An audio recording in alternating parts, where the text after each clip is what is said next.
Hey, welcome. You know that feeling, right? That little sting when you see someone else succeed, or that quiet, sinking feeling that you're somehow falling behind?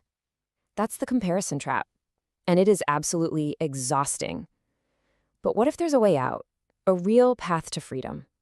Well, that's exactly what we're going to explore together. Let's dive in.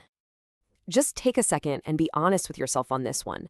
When a friend gets engaged or a coworker gets that promotion, does their win, even for a moment, feel like your loss? If that question hits home, even a little bit, then I'm telling you, you're in exactly the right place. So here's our roadmap. We're going to walk through 6 key phases on this journey. We'll start by just seeing comparison clearly, and we're going to move all the way to actively replacing envy with real, lasting joy. This is going to be a practical guide to get you out of that trap for good. Okay, first things first. You can't fix a problem until you know what the problem really is. So before we can find a cure, we have to see comparison for what it is. And it's not just a simple insecurity, it's something happening way deeper in our hearts. Now, this right here really reframes the whole thing. We usually think of comparison as feeling less than, right? But from a biblical perspective, it's actually a form of pride.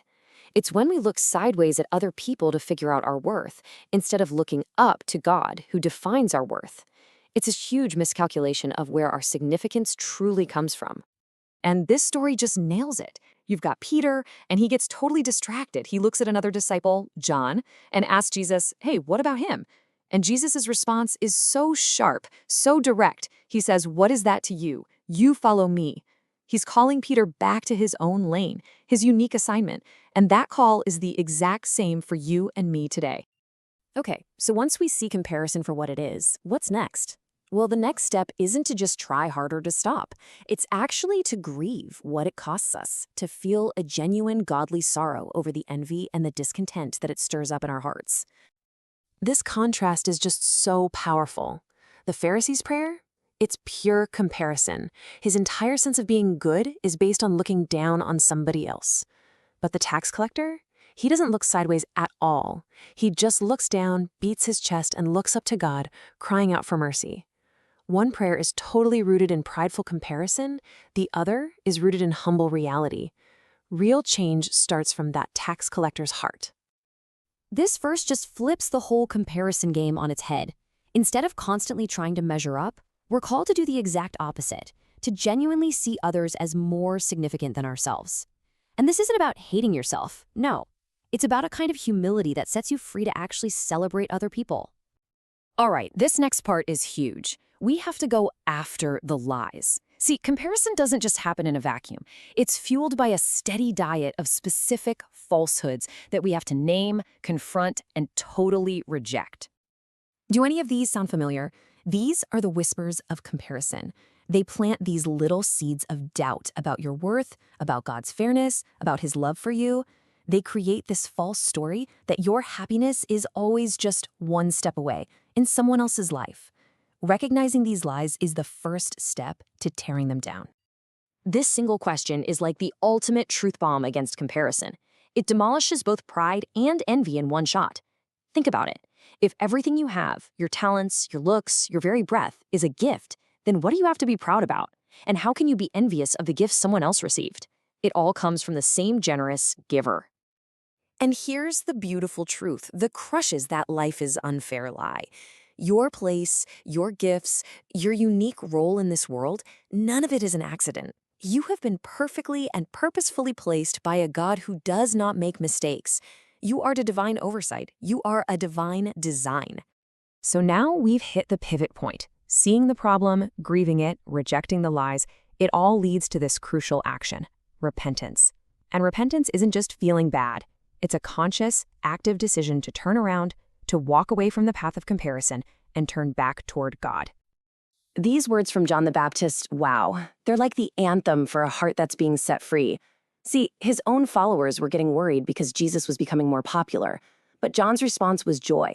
His goal wasn't to build his own brand, it was to point everyone to Jesus. That's the heart of repentance, making God's glory, not your own, the number one goal. And this is where we find that lasting peace we're all looking for. The Apostle Paul said he learned the secret to being content. And that secret wasn't about getting everything everyone else had. The secret was realizing that his stability, his joy, his strength, it didn't depend on his circumstances at all. It depended completely on Christ. True contentment is an inside job, and it's fueled by his power. So we've turned away from the old way of thinking.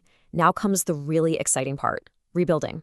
This whole phase is about being proactive, about tearing down those old, rotten thought patterns of comparison and building new ones based on who God says you actually are. Just look at this list. This is your true resume. Your value has nothing to do with your performance, your followers, or what you own. It's based on God's eternal declaration over you. You are chosen, adopted, a royal priest, his treasured possession. And you're a project that he is guaranteed he will finish. You've got to let these truths sink deep into your soul because they're the bedrock of a comparison-free life. What a powerful picture this is. Your life, your identity, your real worth, it's not out there on display for everyone to pick apart and critique. It is safely tucked away, hidden, and totally secure with Christ in God. Nothing and no one can get to it. That's the ultimate security against the insecurity that fuels all comparison. All right, we've made it to our final and most practical phase. You know, you can't just stop an old habit, you have to replace it with a new one. So how do we actually live out this freedom from comparison day to day? Well, it comes down to cultivating some new, God-honoring habits. Here they are, 3 simple but life-changing habits. Instead of competing with people, honor them. Instead of envying them, rejoice with them. And instead of boasting about yourself, magnify the Lord with them. These aren't just nice little ideas. They are active commands that literally rewire our hearts for joy instead of jealousy. I mean, this is just so radical, isn't it? The Bible takes our natural, competitive energy and it completely flips it. It says, you want to compete? Great. Let's compete to see who can be the best at honoring and lifting up the other person. Can you imagine a community where everyone was trying to outdo each other and showing honor? That is the beautiful replacement for the ugly rivalry of comparison. So when you boil it all down, it comes to this. The ultimate cure isn't trying harder to feel better about yourself. It's about getting so captivated by God's goodness and his grace that you can't help but celebrate it, whether it shows up in your own life or in the life of the person right next to you. I just want to leave you with this final thought. What if the very thing that used to trigger your envy, seeing God's grace poured out on someone else, what if that became the very source of your greatest joy? That's the freedom that is possible for you. That is the beautiful upside-down reality of the gospel.